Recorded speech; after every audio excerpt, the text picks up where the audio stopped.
રાજ્યની અલગ અલગ શાળાઓમાં શિક્ષકોની ભરતી જાહેર કરવામાં આવી છે. રાજ્યની સરકારી અનુદાનિત સંસ્કૃત પાઠ્યશાળાઓ તેમજ મહાવિદ્યાલયોમાં ખાલી પડેલ પ્રધાનાચાર્યની જગ્યાઓ ઉપર ભરતી કરવા માટે અરજીઓ મંગાવવામાં આવી રહી છે. વિગતવાર માહિતી જોઈએ. નમસ્કાર મિત્રો, સ્વાગત છે તમારું અમારી યુટ્યુબ ચેનલમાં. મિત્રો, રાજ્યની બિનસરકારી અનુદાનિત પાઠશાળાઓમાં શિક્ષકોની જે ભરતી જાહેર કરવામાં આવી છે તેમાં પ્રધાનાચાર્યની જગ્યા ધરાવતી પાઠશાળા મહાવિદ્યાલયનું નામ જોઈએ. શ્રી વર્તૃત સંસ્કૃત મહાવિદ્યાલય ભાગવત વિદ્યાપીઠ સરખેજ હાઈવે 16 અમદાવાદ ખાતે પ્રથમાસી આચાર્યની પોસ્ટ પર ભરતી છે. તેમાં પગાર ધોરણ 67,700 થી 2,08,700 જેટલો પગાર ધોરણ ચૂકવવામાં આવશે. બીજી છે શ્રી સરસુરા આનંદ સંસ્કૃત મહાવિદ્યાલય, સંત શ્રી સર સુરદાસજી મંદિર, પ્રેમ દરવાજા, અમદાવાદ ખાતે. તેમાં પણ પગાર ધોરણ 67,700 થી 2,08,000 રહેશે.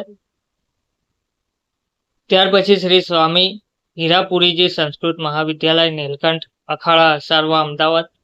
નારાયણ સંસ્કૃત મહાવિદ્યાલય, સેનેટેરિયમ રોડ, મુકામ પોસ્ટ પેટલાદ, જિલ્લો આણંદ માં પણ પ્રથમમાં શ્રી આચાર્યની ભરતી છે. ત્યાર પછી મહર્ષિ સંખ્યાગીરી બાપુ સંસ્કૃત વેદ વિદ્યાલય, નેશનલ હાઈવે નંબર 15, અઘોઈ 3 રસ્તા, મુકામ આમખી વાણી, તાલુકો ભચાઉ, જિલ્લો કચ્છમાં પણ પ્રથમાસી આચાર્યની ભરતી છે. તેમાં પણ 67,700 થી 2,08,700 પગાર ધોરણ મળશે. ઉષ્ણાસમ વૈદિક સંસ્કૃત મહાવિદ્યાલય, બોલુંદા, તાલુકો મોડાસા, જિલ્લો અરવલ્લી. શ્રીમતી અલકાદેવી સંસ્કૃત મહાવિદ્યાલય, નવા માંડવા, ધાંધોદ, તાલુકો ડભોઈ, જિલ્લો વડોદરા. અને શ્રીમતી કેબી જેવસી સંસ્કૃત વિદ્યાલય, પારવાડા, મેન બજાર, જિલ્લો પોરબંદર ખાતે પણ પ્રથમાશ્રી આચાર્યની ભરતી છે. પ્રથમાશ્રી શાસ્ત્રીની ભરતી છે. તેમાં પણ 67,700 થી 2,08,700 જેટલો પગાર ધોરણ માસિક ચૂકવવામાં આવશે. પે મેટ્રિક્સ લેવલ 8 પ્રમાણે આ પગાર ધોરણ જે ચૂકવવામાં આવશે તે પ્રથમાશ્રી મધ્યમાની ભરતી છે. તેમાં ₹44,900 થી 1,42,400 જેટલો પગાર ધોરણ ચૂકવવામાં આવશે. અને બાકીની જે પોસ્ટ છે પ્રથમાશ્રી શાસ્ત્રી અને પ્રથમાશ્રી આચાર્ય, તેમાં 67,700 થી 2,08,700 પે મેટ્રિક્સ લેવલ 11 પ્રમાણે પગાર ચૂકવવામાં આવશે.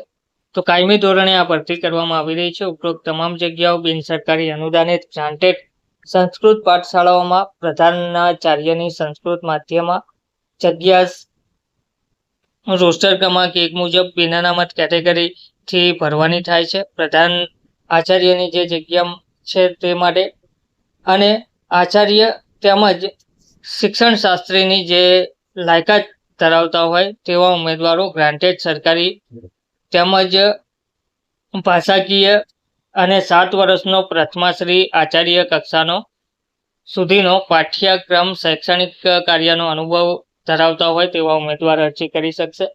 ઉમેદવાર હાલમાં જે સંસ્કૃત પાઠશાળામાં નિયમિત નિમણૂક ધરાવતા હોય તે પાઠશાળાના પ્રધાનાચાર્ય મારફતે જાહેરાત પ્રસિદ્ધ થયાના તારીખથી દિવસ 10માં કોલમમાં દર્શાવેલ સંબંધિત સંસ્કૃત પાઠશાળામાં અરજી કરવાની રહેશે. ઉમેદવારે ફરજિયાત આધારો સાથેની એક અરજી સંયુક્ત શિક્ષણ નિયામક 10-23 શિક્ષણ શાખા, કમિશનરશ્રી શાળાઓની કચેરી, વિદ્યા સમીક્ષા કેન્દ્ર, સેક્ટર 12 ગાંધીનગરને મોકલવાની રહેશે.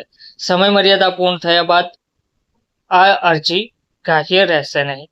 તો ઉપરોક્ત કોલમમાં દર્શાવેલ 2માં સંસ્કૃત પાઠશાળાઓને આપવામાં આવેલ એનઓસીની વિગત તથા જાહેરાત અને તે અંગેના જરૂરી આધારો, શરતો તથા તે અંગેની વખતોવખતની સૂચનાઓ કમિશનર શાળાઓની કચેરીની વેબસાઇટ જે છે www તેના પર સમયાંતરે જોવાની રહેશે. ધન્યવાદ.